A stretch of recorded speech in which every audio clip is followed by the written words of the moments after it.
今次嚟做一杯香氣四日又超易整嘅冷泡蜂蜜桂花茶，完全唔輸出面賣嘅手搖飲品，自己做真材實料，又乾淨衛生，成本仲好平添。淨係需要桂花、水同蜂蜜，比例咧都可以按照自己嘅喜好調節嘅。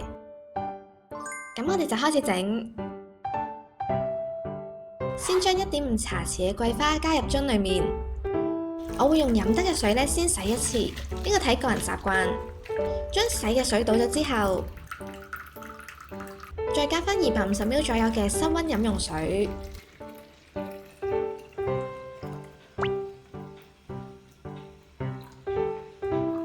冚好個蓋，稍微搖幾下，舒展一下啲桂花，就可以放喺雪櫃冷藏一晚，慢慢浸出啲桂花香味。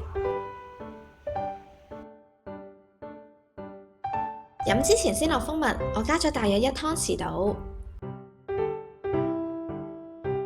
搖勻佢。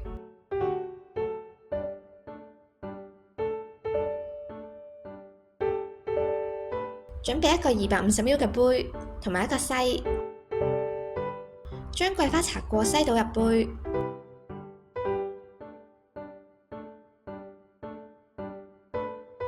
鍾意仲可以灑啲桂花裝飾，就完成啦！